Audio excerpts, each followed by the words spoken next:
Costumeiramente, nós entendemos como disciplina a disciplina forçada, por exemplo, dos quartéis. Os soldados precisam ter disciplina para ouvirem a voz de comando e acatarem-na. Sem essa disciplina militar, o militarismo seria um verdadeiro caos. Há disciplinas reguladas pela legislação. Os juízes disciplinam determinada matéria, os legisladores disciplinam determinada matéria. Essa disciplina é o norteamento que se dá a determinadas situações para que essas situações ocorram dentro dos padrões palatáveis, aceitáveis e que todos os cidadãos tenham possibilidade de vivenciá-los. Quando nos referimos à disciplina, então, estamos tratando de regras, de regramentos. E dentro desses regramentos, vale a pena contarmos com o bom senso. Quando dizemos a respeito de disciplina militar, querendo ou não, desejando ou não, os militares têm que cumpri-la, precisam cumpri-la, para que as coisas funcionem como devem funcionar na caserna. Mas quando falamos em disciplina na vida, as coisas mudam um pouco de tom. As disciplinas que precisamos alcançar, desenvolver ao longo de nossa vida, devem ser chancelada pelo bom senso, pela lucidez. No Evangelho segundo o Espiritismo, aprendemos ali que a obediência é o consentimento da razão. Todas as vezes em que nós raciocinamos e verificamos que é importante tal procedimento, tal comportamento para o bem-estar nosso ou geral, não há por que não fazer. Não importa de onde tenha vindo, não importa quem nos tenha dado essa sugestão. O que importa é que tenha coerência com a razão, tenha sentido lógico para que possamos obedecer. Então, quando pensamos em disciplina, trata-se de uma obediência raciocinada, uma obediência que a razão chancelou. Daí é importante, por exemplo, a disciplina dos horários. É tão comum entre nós latinos o descumprimento de horários. Se marcamos uma solenidade, uma festa, um evento para começar na hora X, invariavelmente começará com X mais Y, de atraso Y. Sempre existirá uma justificativa. Foi o trânsito, foi o tempo, foi isso, foi aquilo, faltou tal coisa, o responsável não chegou. Não é por nada disto. É porque nós não temos o hábito de usar disciplina nas questões de horário. Caso tivéssemos, sairíamos de casa mais cedo. Colocaríamos o funcionário responsável mais cedo naquele lugar. Trataríamos de providenciar as coisas que adredemente sabemos que costumam falhar. Então nós temos uma cultura de indisciplina no cumprimento dos horários. Se sabemos que entramos no trabalho às 7 da manhã ou às 8 da manhã, como é que vamos levantar-nos 15 minutos antes? É natural que vamos encontrar obstáculos para chegarmos no horário na instituição profissional. E aí começamos a criar problemas, porque colocamos a culpa no trânsito, no tráfego. Quando não, matamos ou adoecemos a família inteira. Dizemos que passamos mal, que fulano passou mal, que o filho, que o marido, que isso, que aquilo. Tudo para encobrir a nossa indisciplina. Nossa indisciplina no comer. Quanta gente tem problemas de saúde por causa da indisciplina no comer. Porque elas comem enquanto houver comida nos pratos, nas terrinas, nas panelas. Não comem para viver, vivem para comer. Os problemas arteriais, gastrointestinais, hepáticos, cardíacos, por causa dos excessos de comida. de graxas, de temperos fortes. Uma indisciplina total, em que as criaturas não têm horário. Elas comem de tudo a qualquer hora e em quantidades absurdas. O que não deixa de ser uma indisciplina que vai depor contra a nossa saúde.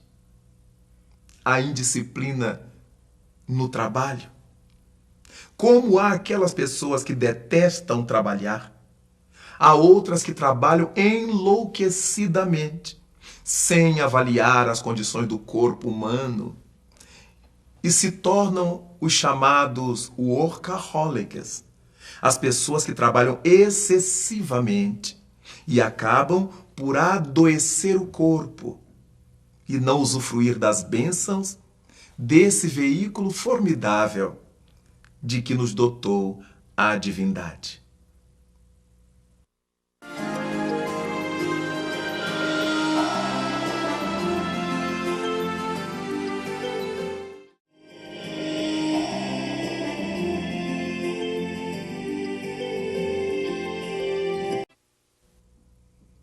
Quando nos referimos à disciplina do trabalho, não é incentivo à preguiça naturalmente. É um incentivo ao bom senso, ao bom tom. Porque é importante que nós trabalhemos aquilo que esteja nos limites da nossa energia, da nossa força interior, da nossa necessidade. Mas o corpo tem necessidades. Por isso a divindade estabeleceu uma lei chamada Lei do Repouso. Quando fugimos à obediência a essa lei, nos suicidamos indiretamente. Infartamos por excesso de trabalho. Adoecemos por excesso de trabalho. E a isso se chama indisciplina. Mas também nós costumamos vivenciar a disciplina do lazer. Vamos fazer um descanso de um fim de semana e queremos esticar esse descanso pela segunda-feira. Não podemos ver um dia imprensado entre feriados, porque nós já utilizamos também esse dia imprensado que já ficou consagrado nos nossos hábitos sociais como feriadão. Tudo que a gente pode fazer para espichar o lazer, a gente faz. Mas a vida da sociedade precisa daquele dia de trabalhos. E nós reclamamos das condições socioeconômicas em que vivemos, mas as oportunidades que temos para não trabalhar é sempre um maná muito bem-vindo, muito bem visto pela grande massa. Temos a indisciplina, então, do lazer, porque nós deitamos para dormir e não temos hora para levantar.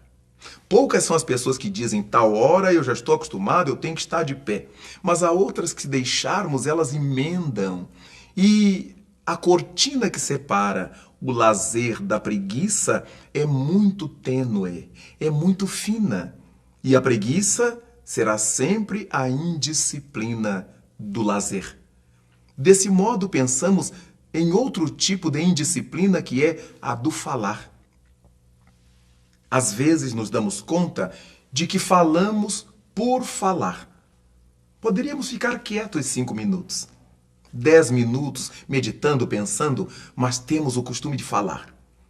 E com o incremento dos telefones celulares, nós falamos todos os momentos. Quando ninguém nos chama, a gente chama alguém para falar abobrinhas, para falar coisa nenhuma, pelo vício de falar.